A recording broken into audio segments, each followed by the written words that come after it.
Okay, so something happened yesterday, folks. I was doing some cooking, playing music in the background, when Young Turks by Rod Stewart starts playing. I'm like, damn, I haven't heard this in ages. I'm singing along with it, still unaware of why do I even know this by heart to begin with. And see, even if this song doesn't mean anything to you, you can still probably relate to the feeling. You know, when you listen to the same album or playlist so many times that by the time a song ends, you're singing the next one already? Well, that happened to me. But this time, in place of the next song, I was expecting this instead. Time is on your side, especially if you're in the joint. Thank you, Sir Rod, for all the good times and the great memories.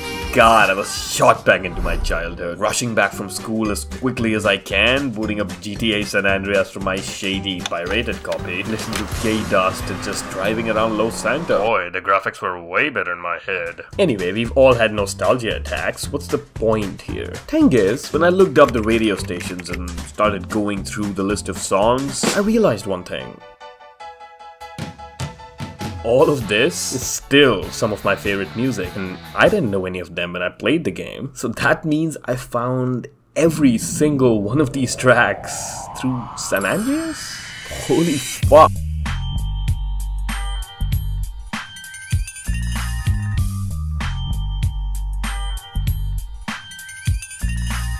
Like sure, right now I can't even imagine a reality where I don't love rock music, for example. But there was a time where I had no idea it existed until some random evening driving through Bone County, vibing to Horse with No Name for the first time and being like, this song is kinda nice. I was a curious kid, so whenever I used to like a song or a radio station, I began searching up more stuff like it. And of course, download it. And it's kind of insane how a simple thing like searching up the music in a video game, leading to the name of one song, leading to more songs, leading to more artists in the genre, snowballed over the years to literally constitute what you might describe now as my taste in music. And all of it because Rockstar decided to put just a little more thought into the radio stations in a game where they already had a million things to worry about. Compare that to now, when I booted up Forza Horizon, a game which is all about driving, by the way, and I got so bored I had to start listening to Radio Los Santos. And that's the case with so many games, and hey, of course there are exceptions and taste is subjective, but hell, look at the variety itself. In GTA, every channel has its own genre and personality, and the collections feel like hand-curated mixtapes carefully picked to suit the feel and mood of the world, and boop, change stations without noticing a difference. Brought to you by ChatGPT. You know what the saddest thing is though? The first Forza Horizon back in 2012 had a great album because they actually hired a guy who knows what he's doing to curate it. Rob has been amazing. He's a proper superstar DJ.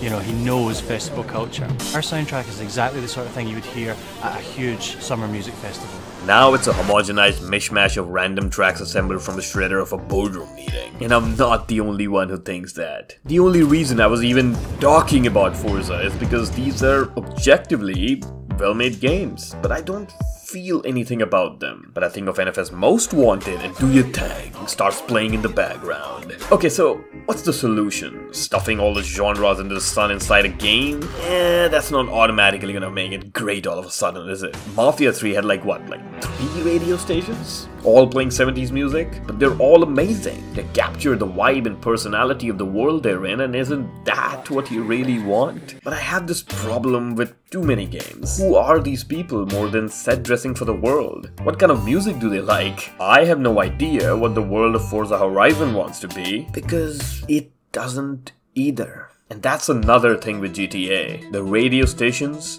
are more than just the music.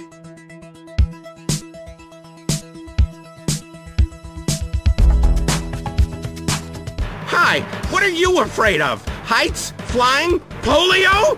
Whatever your fear, it's time to face it. I was having really dark thoughts. I wanted to sleep with my mother.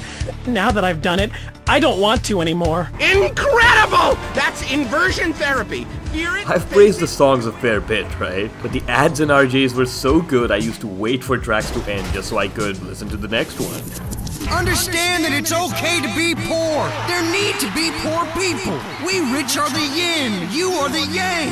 We need you. This uncensored, hyper-capitalist signature satire, which might not be for you, but at least it's unapologetically GTA. In contrast, Forza 5 even beeps out the few good songs it has. I'm literally not making this up. Look at this. Addicted is muted. The main verse itself is half muted. Literally God is muted. Jesus fucking Christ. I swear, every passing day it feels like our actual reality is getting closer and closer to GTA. Seriously, try an experiment. Get in the car with a couple people and begin playing some GTA ads, you know, and see if they notice that it's too bizarre to be real. That's right. Ammunition has all the equipment you need to protect your family from the evils of a liberal society. Don't dial 911, dial 357. Ammunition, protecting your rights. These are stores that you visit in GTA, so of course they have their own ads and catchphrases and a friggin' theme song. Clucking bell! If you enjoy it, the chicken didn't die in vain. But it's not just the satire and humor either. They do everything they can to make it all seem real. The things they do in the story will reflect on the radio's news. Breaking news.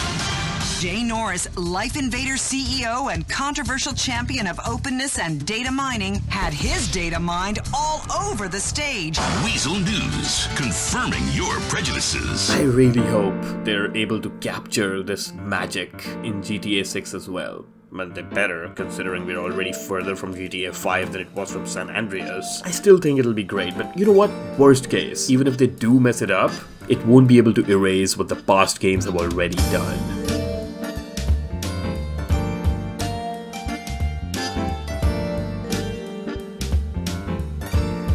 You know, the concept itself of radio stations in a game is easy to take for granted now, with every game having it, like a police wanted star system. But they didn't really exist before Grand Theft Auto. These ones sounded like techno, these ones sounded like pop, whatever.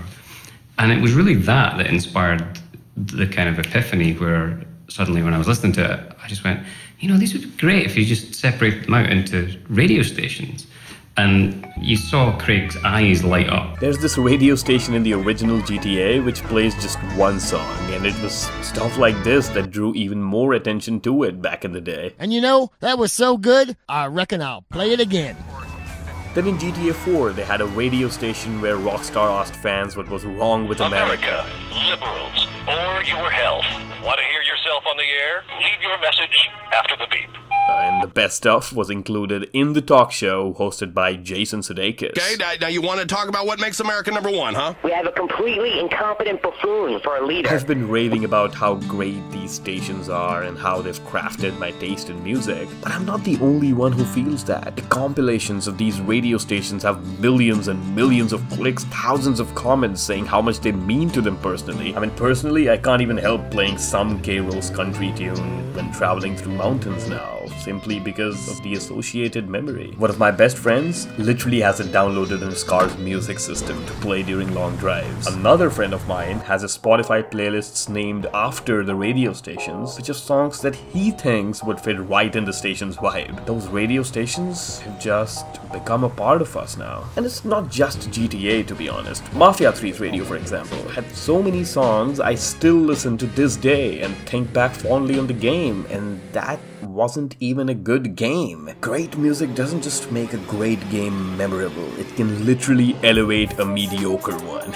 And this is why I feel that video game radios are core to the experience, not just some side afterthought. They outlive most of their memories of the game, they help in the world building, give you something to listen to while driving around, and of course, great music's always welcome. And not just these radio stations, I'm sure you too can think back on a lot of games, movies, TV shows where you found some of the music that you love now. Like when I first watched Into the Spiderverse, I was like, damn, the music in this movie is amazing. But only recently, when I was rewatching it for the sequel, I decided to do what my kid self would have done. Go to the Spotify and check out that album. And oh god, was I missing out. The film hardly uses those songs and there's so many great ones. I'm not even ashamed to admit that the album was the only thing I listened to for like 2 months straight. It gave me a time capsule, it gave me and my girlfriend a song we hold really close, and it got me back into hip-hop after ages. Seriously, I am really grateful to Kid Me for being curious enough to search through that music.